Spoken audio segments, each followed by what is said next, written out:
हिंदवी स्वराज्याचे सरसंस्थापक छत्रपती शिवरायांना मानाचा मुजरा करतो।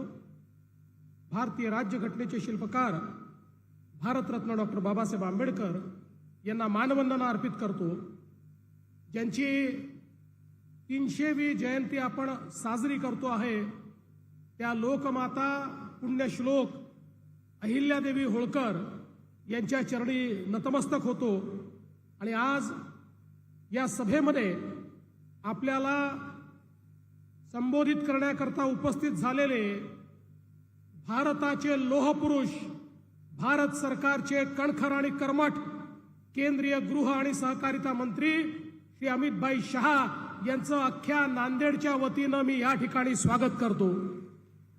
मंचावर उपस्थित आपले अध्यक्ष चंद्रशेखर बावनकुळेजी, माजी मुख्यमंत्री अशोकराव चव्हाण, कार्याध्यक्ष रवींद्र चव्हाण, रावसाहेब पाटील दानवे, पंकजाताई मुंडे, अतुलजी सावे, मेघनाताई बोर्डीकर, भागवतजी कराड, अजितजी गोपचडे, बाबूसिंग महाराज, संजयजी कोडगे, तुषारजी राठोड, राजेशजी पवार, भीमरावजी केराम, जितेशजी अंतापूरकर, श्रीजयाताई चव्हाण, किसनराव वानखेडे, संजयजी केणेकर, संतुकराव हंबर्डे, किशोरजी देशमुख, तानाजी मुटकुळे, आमदार विक्रांत पाटील, माधवीताई नाईक, चैतन्य देशमुख, अमरनाथजी राजूरकर, मारुतराव कवले, राम पाटील रातोळीकर, सर्वच मंचावरील मान्यवर आणि उपस्थित सर्व माझ्या भगिनी आणि बंधूंनो, सर्वप्रथम मी आपल्या सर्वांचे आभार मानतो। कारण निवडणुकीनंतरची आपली ही पहिलीच सभा आहे आणि या निवडणुकीमध्ये तुमच्या आशीर्वादाने जो दणदणीत विजय आपल्याला मिळालेला आहे त्याबद्दल तुमच्या सर्वांचे मनापासून मी आभार मानतो। आज खरं तर आपण सगळे लोक माननीय अमितभाईंना ऐकण्याकरता आलो आहोत आणि मोठ्या प्रमाणात पाऊस देखील चालू आहे। खरं म्हणजे राज्यभरातच पाऊस चालू आहे, त्यामुळे थोडी चिंता देखील मला आहे। पण आपल्या सगळ्यांना आज अमितभाईंनी वेळ दिला त्याबद्दल मी त्यांचे आभार व्यक्त करतो। आपल्याला कल्पना आहे की नुकतंच ऑपरेशन सिंदूर हे पार पडलं। या ऑपरेशन सिंदूरमध्ये ज्या प्रकारे माननीय प्रधानमंत्री मोदीजींच्या नेतृत्वात भारतीय सेनेने शौर्य दाखवलं त्या भारतीय सेनेला मी सलाम करतो आणि आपल्या पंतप्रधानांना या ठिकाणी मी त्यांचे आभार मानतो। बंधू भगिनींनो, भारताने आपली ताकद काय आहे हे या लढाईच्या माध्यमातून दाखवून दिलं। पाकिस्तान मधले दहशतवादाचे अड्डे केवळ पाक व्याप्त काश्मीर मधले नाही, पाकिस्तानातले अशा ठिकाणी त्यांनी अड्डे बनवले होते त्यांना वाटायचं इथे भारत पोचूच शकत नाही। त्यांना माहिती नव्हतं की 2014 नंतर मेक इन इंडिया मध्ये मोदीजींनी कुठले अस्त्र तयार केलेले आहेत, त्या अस्त्रांनी थेट दहशतवाद्यांचे अड्डे उद्ध्वस्त करून टाकले। आणि आपण बघितलं सगळ्या दहशतवाद्यांना नेस्तनाबूत करण्याचं काम त्या ठिकाणी माननीय मोदीजींच्या माध्यमातून आपल्या सेनेने केलेलं आपण बघितलं। एकीकडे आपल्या सेनेचं अभिनंदन करताना माझ्या समोर प्रश्न पडतो, सगळे वेगवेगळ्या पक्षाचे लोक, सगळे भारतीय एकत्रितपणे सेनेचं आणि मोदीजींचं अभिनंदन करतायत, पण राहुल गांधी काय झालं समजत नाही। प्रश्न विचारतायत, किती विमान पडले, कसे पडले, काय पडले, म्हणजे जे प्रश्न पाकिस्तानने विचारले पाहिजे ते विचारण्याची हिम्मत पाकिस्तानची नाही, कारण त्यांचं कंबरडं मोडलेलं आहे, त्यामुळे ते शांत आहेत आणि ते प्रश्न राहुल गांधी विचारतायत। बरं, त्यांचे चेले चपाटे हे त्यांच्यापेक्षा गयबीते। परवा एक चेला चपाटा म्हणाला हे चायनाचे 15-15 हजार रुपयाचे ड्रोन त्या ठिकाणी आले आणि त्याला 15-15 लाखाचे आपण मिसाईल सोडले। आता या मूर्खांना हेही माहिती नाही की शेतीमध्ये फवारणी करण्याचे ड्रोन आणि बॉम्ब घेऊन येणाऱ्या ड्रोनमध्ये काय अंतर आहे। इतके मूर्ख आहेत। अरे वेड्यांनो, भारताने आपली ताकद काय दाखवली तर या ठिकाणी जेवढे ड्रोन आणि जेवढे क्षेपणास्त्र पाकिस्ताननी पाठवले, एकही भारताच्या जमिनीला स्पर्श देखील करू शकला नाही. हवेतच ते सगळे तहस-नहस करण्याचं काम हे भारताने केलं. आणि म्हणून बंधू भगिनींनो, आजपर्यंत आपण पाक व्यक्त काश्मीर ऐकत होतो. पाक व्यक्त काश्मीर आपल्याला सगळ्यांना माहिती आहे, पण आज माझ्या लक्षात आलं केवळ पाक व्यक्त काश्मीर नाही आहे, पाक व्यक्त काँग्रेस देखील तयार झालेली आहे. आता काँग्रेसच्या डोक्यावर पाकिस्तानी विचाराने अशा प्रकारचा पगडा केलेला आहे की ऑपरेशन सिंदूरवर देखील बरं तरी आपल्या सेनेनं यावेळी, कारण मागच्या वेळेस त्यांनी विचारलं खरंच बॉम्ब पडले का, खरंच काही झालं का, यावेळी आपल्या सेनेने त्याचं लाईव्ह चित्रणच दाखवून दिलं. त्याच्यामुळे आता कोणी त्या ठिकाणी प्रश्न विचारू शकत नाही. आणि जगातल्या मीडियाने सांगितलं, जगातल्या, की पाकिस्तानमध्ये ताकद नव्हती, हिम्मत नव्हती, आणि म्हणून पाकिस्तानने भारतासमोर घुटणे टेकले आणि सीज फायरची मागणी केली. आणि आपण त्या ठिकाणी मोठं मन दाखवून ते सीज फायर मान्य केलं. आणि म्हणून बंधू भगिनींनो, ऑपरेशन सिंदूर हे भारताची ताकद दाखवणार आहे. नवीन भारत काय आहे याचं चित्र आपल्या समोर आलेलं आहे. आणि आजचा दिवस तर याकरताही महत्वाचा आहे की मोदीजींनी पहिल्यांदा प्रधानमंत्री पदाची शपथ 2014 ला घेतली. तो आजचाच दिवस आहे. 11 वर्ष मोदीजींनी पूर्ण केले. 11 वर्षामध्ये भारताच्या अर्थव्यवस्थेला 4थ्या स्थानावर आणण्याचं काम हे मोदीजींनी करून दाखवलेलं आहे. आणि लवकरच आपण 3ऱ्या स्थानावर देखील येणार आहोत. आणि म्हणूनच मोदीजींच्या नेतृत्वामध्ये या महाराष्ट्रामध्ये काम करत असताना पहिल्यांदा आम्ही 100 दिवसाचा कार्यक्रम हातामध्ये घेतला. 100 दिवसामध्ये महाराष्ट्रातल्या 12,500 ऑफिसेसमध्ये त्या ठिकाणी 7 कार्यक्रम आम्ही दिले, ज्याच्यामध्ये लोकांचे ग्रीव्हियन्स संपवणे, लोकांच्या तक्रारी संपवणे, ऑफिसची साफसफाई करणे, लोकांना भेटणे, फील्ड व्हिजिट करणे. आणि केवळ कार्यक्रम देऊन थांबलो नाही, क्वालिटी काउन्सिल ऑफ इंडियाला मागे लावलं आणि सांगितलं या सगळ्या ऑफिसेसचं मानांकन करा, कोणी किती काम केलंय, आणि 50% खाली जर काम असेल तर ते ऑफिस नापास समजलं जाईल. अशी शर्यत लागली. मोठ्या प्रमाणात काम चालू झालं. हजारो टन कचरा त्या ठिकाणी निघाला. लोकांचे थांबलेले कामं, तुंबलेले कामं हे 100 दिवसामध्ये त्या ठिकाणी पूर्ण करण्याचं काम झालं. लगेचच 150 दिवसाचा कार्यक्रम आपण दिला. या 150 दिवसाच्या कार्यक्रमामध्ये अनेक गोष्टी आहेत, पण एक महत्वाची गोष्ट आपण काय करतोय, ई गव्हर्नन्स. ई गव्हर्नन्सचा अर्थ काय आहे? आपलं स्वप्न आहे की महाराष्ट्रातल्या कुठल्याच व्यक्तीला कुठल्याच कामाकरता सरकारी कार्यालयामध्ये जाण्याची आवश्यकता पडू नये. सगळ्या गोष्टी त्याला ऑनलाईन मिळाल्या पाहिजेत. अर्जही ऑनलाईन, पैसेही ऑनलाईन, आणि त्यातनं पाहिजे तो दाखला देखील ऑनलाईन. आणि एवढंच करून आपण थांबत नाही आहोत. या सगळ्या सेवा आपण व्हॉट्सअपवर देखील आणतो आहोत. म्हणजे व्हॉट्सअपवरनं 500 सेवा हळूहळू आपल्याला प्राप्त करता येतील. कोणालाही कार्यालयात जायची गरज पडणार नाही, कोणालाही चिरीमिरी द्यायची गरज पडणार नाही, कोणालाही फाईल थांबवण्याची गरज पडणार नाही. आणि याचा पुढचा टप्पा, बांधकामामध्ये ज्या फायली आहेत त्या मंजूर झाल्यानंतर एखाद्याचा नकाशा जेव्हा मंजूर होईल त्यावेळेस त्याला एक रिसीट मिळेल, आणि त्या रिसीटवर लिहिलं असेल त्यांनी अर्ज केल्यापासनं कोणाच्या टेबलवर किती वेळ ती फाईल थांबली अशा प्रकारची रिसीट पण त्याला मिळेल.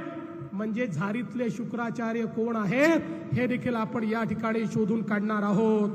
खरं म्हणजे पारदर्शी प्रामाणिकतेने मोदीजींच्या नेतृत्वात या महाराष्ट्रामध्ये आपण सरकार चालवतो आहोत.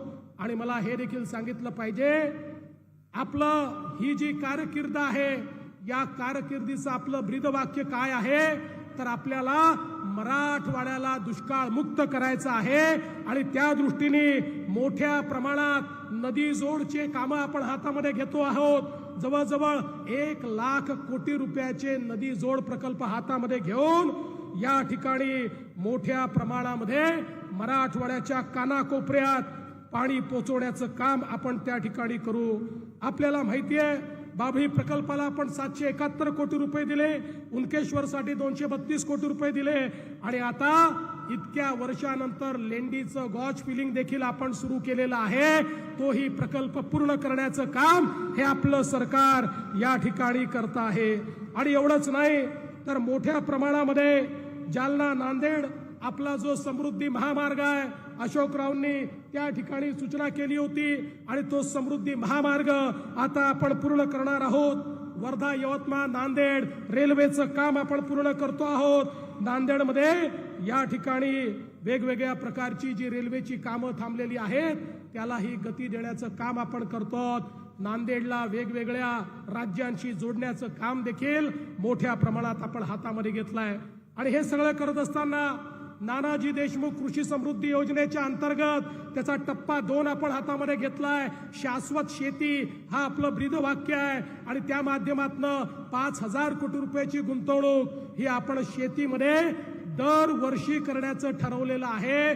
शेती ही केवळ मदतीपुरतं राहू नये तर शेतकऱ्याला सक्षम करायचं असेल तर शेतकऱ्याला त्या ठिकाणी गुंतवणूक करून दिली पाहिजे. शेततळं असेल, ड्रिप इरिगेशन असेल, शेतीमध्ये वेगवेगळ्या प्रकारची अवजारं असतील, याकरता एक मोठी योजना आपण या ठिकाणी सुरू केली आहे. आणि मला विश्वास आहे मोदीजींच्या नेतृत्वामध्ये एक सुजलाम सुफलाम महाराष्ट्र आपण तयार करू. मी आज या निमित्ताने पुन्हा एकदा माननीय अमित भाईंचे आभार मानतो. अमित भाईंच्या नेतृत्वामध्ये राज्यामध्ये आणि देशामध्ये नक्षलवादाच्या विरोधात निर्णायक लढा सुरू झालेला आहे आणि अमित भाईंनी या ठिकाणी सांगितलेलं आहे मार्च 2026 पर्यंत या देशातला नक्षलवाद मी संपवून दाखवीन आणि त्याची पूर्ण तयारी आज होताना आपल्याला पाहायला मिळते आहे. आणि म्हणून असे कणखर गृहमंत्री आज या ठिकाणी आले त्याबद्दल त्यांचं स्वागत करतो. आपल्या सगळ्यांचे धन्यवाद मानतो आणि माझे 2 शब्द या ठिकाणी संपवतो. धन्यवाद. जय हिंद, जय महाराष्ट्र. धन्यवाद आदरणीय देवाभाऊ.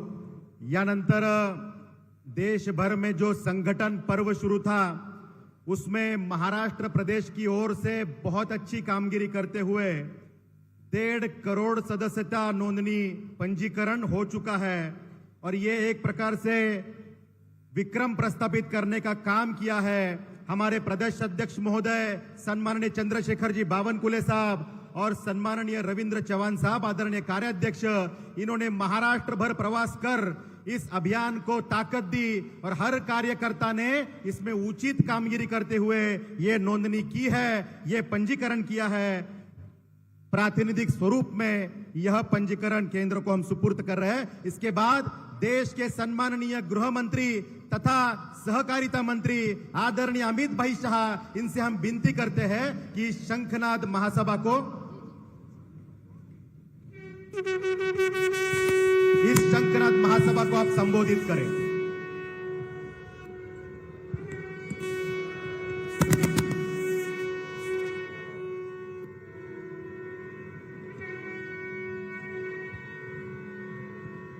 मेरे साथ बोलिए, भारत माता की.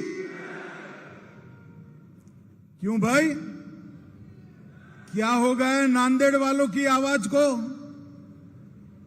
ऑपरेशन सिंदूर के बाद ऐसी आवाज नहीं चलनी चाहिए. नांदेड़ गुरु गोविंद सिंह जी की भूमि है.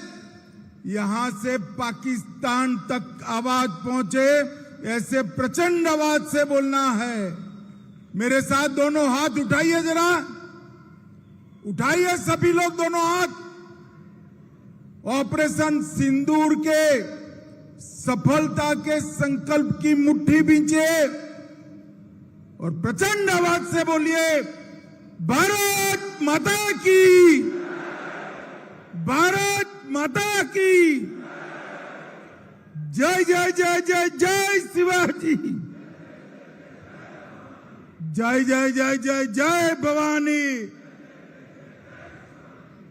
मंच पर उपस्थित 3 बार महाराष्ट्र के मुख्यमंत्री बनने का जिनको सौभाग्य प्राप्त है, ऐसे हमारे देवेंद्र फडणवीस जी और नांदेड़ वालों को मालूम ही होगा, बहुत लंबे अरसे के बाद देवेंद्र बाबू ही ऐसे हैं जो 5 साल पूरे कर फिर से चुन कर आए हैं। उनके साथ मंच पर उपस्थित पूर्व मुख्यमंत्री अशोक राव चौहान जी, महाराष्ट्र के राजस्व मंत्री, भाजपा के अध्यक्ष चंद्रशेखर बावनकुले जी, भाजपा के कार्यकारी अध्यक्ष और भावी अध्यक्ष रविंद्र चौहान जी, महाराष्ट्र के मंत्री श्री अतुल सावे जी, पंकजाताई मुंडे जी, श्री अजीत गोपछड़े सांसद महोदय, भागवत कराड़ जी सांसद महोदय, हमारे वरिष्ठ नेता राव साहेब दानवे जी और उपस्थित मंच पर उपस्थित भारतीय जनता पार्टी का नेतृत्व और आज इतनी विषम मौसम में आए हुए, घंटों से बैठे हुए नांदेड़ के प्यारे भाइयों बहनों को मेरा जय श्री राम। मैं नांदेड़ की भूमि पर आया हूं तब जिस भूमि पर गुरुद्वारा हजूर साहब उपस्थित है, वो भूमि पर सबसे पहले मां रेणुका देवी, राहे नरसिंह मंदिर, कोलंबी मठ और दत्त प्रभु को प्रणाम कर मेरी बात की शुरुआत करता हूं। ये भूमि जो है, इस भूमि को सिखों के दसम गुरु, दसम पिता गुरु गोविंद सिंह जी ने अपना देह त्याग करने के लिए पसंद की हुई ये पवित्र भूमि है। मैं यहां आया हूं तब दसम पिता गुरु गोविंद सिंह जी, छत्रपति शिवाजी महाराज, धर्मवीर संभाजी महाराज, डॉक्टर बाबा साहेब आंबेडकर, वीर सावरकर और तिलक महाराज को भी प्रणाम कर मेरी बात की शुरुआत करता हूं। मैं आज इसी भूमि के वरिष्ठ नेता स्वर्गीय शंकर राव चौहान को भी बहुत सम्मान के साथ याद करना चाहता हूं। आज अभी वरिष्ठ ओबीसी नेता नाइक साहब के आदमकद पुतले का यहां पर अनावरण हुआ है। मैं नाइक साहब को भी प्रणाम कर मेरी बात की शुरुआत करता हूं। भाई और बहनों, बहुत समय से बैठे हैं आप, मुझे लंबी बात नहीं करनी, मगर कुछ दिन पहले 22 तारीख को पाकिस्तान पुरस्कृत आतंकवादियों ने पहलगांव में अपने निर्दोष यात्रिकों को धर्म पूछकर उनके परिवार के सामने एक एक चुनकर मारने का कायराना कृत्य किया। और उस वक्त हमारे प्रधानमंत्री नरेंद्र मोदी जी ने पटना में कहा था कि कहीं पर भी छिपे हो, ढूंढ कर मिट्टी में मिला दिए जाएंगे। और उस वक्त पाकिस्तान भूल गया कि 15 साल पहले 10 साल पहले यहां कांग्रेस की सरकार थी, वो बदल चुकी है। 11 साल से भारतीय जनता पार्टी की नरेंद्र मोदी सरकार, उन्होंने उरी पर हमला किया, हमने सर्जिकल स्ट्राइक की। उन्होंने पुलवामा में हमला किया, हमने एयर स्ट्राइक की। और उन्होंने पहलगांव में हमला किया, ऑपरेशन सिंदूर कर कर उनके मुख्य ठिकानों को जमीन में मिलाने का काम। सैकड़ों आतंकवादी हमारे हवाई हमले में तहस नहस हो गए। और भाइयों और बहनों, ऑपरेशन सिंदूर ने हमेशा के लिए पूरी दुनिया, न केवल पाकिस्तान, पूरी दुनिया में एक संदेश भेजा है कि भारत की सेना, भारत की जनता और भारत की सीमा इसके साथ छेड़खानी नहीं करते, वरना नतीजे भुगतने पड़ते हैं, नतीजे भुगतने पड़ते। और मोदी जी ने स्पष्ट कर दिया कि हमारे निर्दोष नागरिकों पर अगर कोई हमला करता है तो गोली का जवाब गोले से दिया जाएगा, उसको माकूल जवाब दिया जाएगा। 7 मई को 1:04 पर 9 आतंकवादी स्थानों को 22 मिनट में नष्ट कर कर उनके हेडक्वार्टर को भी उड़ाने का काम वीर भारतीय सेना ने किया। 8 तारीख को पाकिस्तान ने ड्रोन और मिसाइल से हमले किए, मगर हमारी एयर डिफेंस सिस्टम इतनी पुख्ता थी, एक भी मिसाइल से एक भी ड्रोन भारत की जमीन को छू नहीं पाया, हवा में ही समाप्त कर दिया। और 9 तारीख को जिन हवाई अड्डों से मिसाइल्स और ड्रोन उड़ाए थे, वो पाकिस्तान के एयर डिफेंस सिस्टम और हवाई अड्डों को हमारी सेना के मिसाइल्सों ने पूर्णतया क्षतिग्रस्त करने का काम कर दिया। और पाकिस्तान की एयर डिफेंस सिस्टम को खोखला साबित करने का काम किया। और मित्रों, ये ऑपरेशन को मोदी जी ने नाम दिया ऑपरेशन सिंदूर, और पूरी दुनिया में संदेश भेजा, हमारी बहनें, माताओं का, हमारी बेटियों का माथे का सिंदूर सस्ता नहीं है। इस सिंदूर को कोई क्षति पहुंचाएगा, उसको खून से जवाब देना पड़ेगा। और ऑपरेशन सिंदूर ने फिर से एक बार भारत की अपनी सीमाओं की रक्षा की प्रतिबद्धता को पूरी दुनिया के सामने उजागर किया।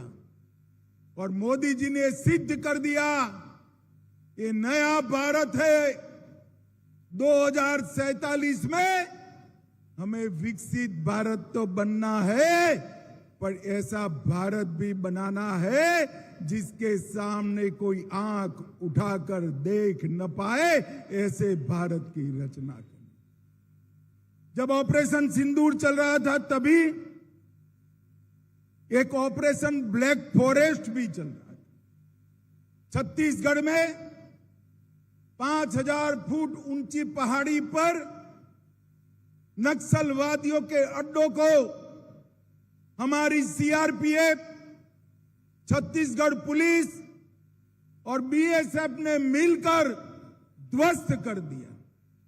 31 नक्सली मारे गए, और उसके बाद अब तक और 36 नक्सली मारे गए। कई सरेंडर हुए, कई गिरफ्तार हुए। और आज मैं शिवाजी महाराज की भूमि से कहकर जाता हूं, 31 मार्च 2026 ये देश की धरती पर से हम नक्सलवाद को समाप्त कर देंगे। भाइयों बहनों, नरेंद्र मोदी जी ने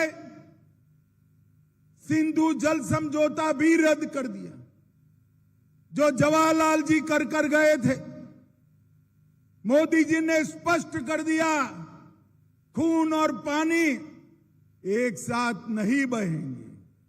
पाकिस्तान के सारे व्यापार के दरवाजे भी बंद कर दिए। ट्रेड और टेरर एक साथ नहीं चलेंगे।